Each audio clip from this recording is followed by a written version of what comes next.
President Obama and his national security team will make the case for a strike on Syria to senators from both parties today. We've seen some of the top members of the administration walk into the White House this morning already, but many lawmakers say he needs to do more. Almost a third of Congress has sent the president a letter calling for a full debate. An NBC News poll finds 79% of those surveyed say the president, needs congressional approval before any military action. Now, let's look at both sides of this. New York Congressman Eliot Engel is the ranking Democrat on the House Foreign Affairs Committee. Congressman Scott Rigell is a Republican, represents Virginia's 2nd District. Thank you both for joining us.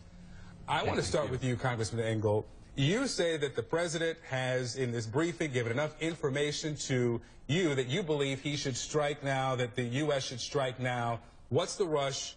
Why not wait for Congress?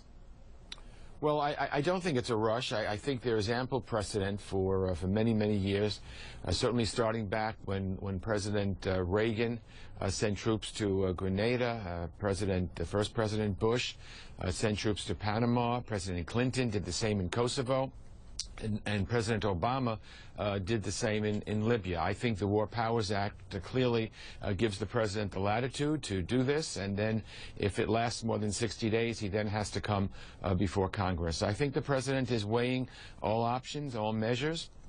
And I think that he's doing the right thing by rigorously consulting with Congress, having discussions. I was on a phone call. I've had discussions with White House officials. And I think the president is trying to reach out to both sides of the aisle. What did you learn on that phone call? Well, I learned that there is no doubt in American intelligence that Assad in Syria launched the poison gas against their own people.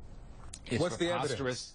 Well, first of all, we know that there was poison gas launched because we see those men, women, and children, particularly the children, foaming at the mouth, frothing and dying.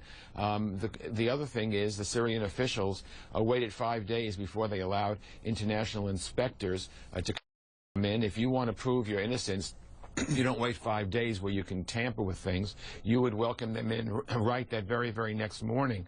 So they're hiding. There's also intercepts of telephone communications where the Syrian officials are culpable. There's no doubt in my mind that they did this, and they did this as a strategic planning because they were trying to clear the Damascus suburbs of people who support the opposition, weren't being very successful. So they use poison gas as just one more tool in their arsenal. I think it's disgraceful. I think the civilized world should not stand for it. And I think the president is right when he says that we're drawing a red line. And if they go beyond that red line, it's a game changer. They've gone beyond that red line. Congressman Rigell, it is a game changer. Congressman Rigell, you say the president needs congressional approval. War Powers Act gives him 60 days to get consent. Can he do this now before more Syrians die as a result, the U.S. believes, of the regime's chemical attacks, and just talk to Congress later? Well, Congressman Engel and I agree that a serious atrocity has taken place. It's horrific. We also agree that there's precedent, that our position, so many of us in the House, bipartisan, 140 on my letter and another 50 on Barbara Lee, Congresswoman Barbara Lee, a Democrat, coincidentally, on her letter calling upon the president to follow the right process, and that is to seek and obtain congressional authorization prior to the use of force. I disagree with your premise, Victor, that the War Powers Act gives President Obama or any president 60 days to essentially do what he or she might want to do. Absent that we have been either attacked or an attack is imminent, the president must come and seek authorization. This is my interpretation of our Constitution and the War Powers Resolution, and it's held by many in the American public and in the House of Representatives. Let me ask you, Congressman Engel, we saw this week that British Prime Minister David Cameron went to Parliament, and he said that he would ask them if England should get involved and he would act accordingly. Do you think if the president were to go to Congress and ask for that vote, that he would get the authorization?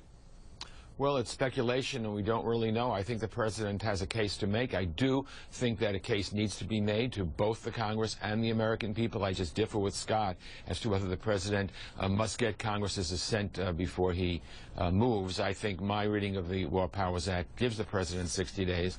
But I do think the president needs to make a case to both the American people and to Congress. I think Secretary Kerry laid out a compelling case yesterday when he spoke about what Assad has done, and I think the United States does have an interest. You know, we stand for something in the world. That's why we're the greatest superpower. We cannot allow these war crimes to continue, because if we allow Assad to get away with this, in my opinion, every despot around the world, every terrorist organization like Hezbollah will think they can just do whatever they do to satisfy their own ends, and nothing will happen. The world will say nothing. To people who say, well, go to the United Nations, they know that Russia blocks everything in the Security Council, and the United Nations is rendered impotent. So I think the president is carefully weighing what to do.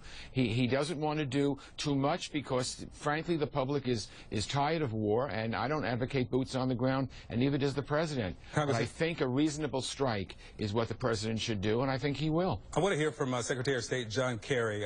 Listen to this, and then I'll ask you a question, Congressman Rigell. Our intelligence community has carefully reviewed and re-reviewed information regarding this attack. And I will tell you it has done so more than mindful of the Iraq experience. We will not repeat that moment. You know, there are a lot of Americans who are watching yet another Secretary of State, as we watched Colin Powell several years ago, stand up and make the case for not waiting for the UN and going it alone. Congressman Rigell, do you feel the evidence is strong enough to go forward without seeing this Iraq-style blunder? You've got a lot of Americans wincing at this, saying, here we go again. I don't think it's in dispute that chemical weapons were used or that the Assad regime's fingerprints are upon that horrific cloud that enveloped that neighborhood in Damascus. Now, I think the question, of course, is upon which method do we proceed here? I find it troubling and really sadly ironic that the British Parliament has a robust and spirited debate, and yet the halls of Congress are silent in this matter. It is the American families, young men and women, who will be called upon to execute any order that is offered and sent out by the President. The moral foundation for any offensive action in this type of situation, where we're not attacked or attack is imminent, is only found upon seeking and receiving specific statutory authorization. That's what this bipartisan effort is all about. All right, Congressman Eliot Engel of New York and Congressman Scott Rigell of Virginia. The president has said that anything he's considering would not involve boots on the ground.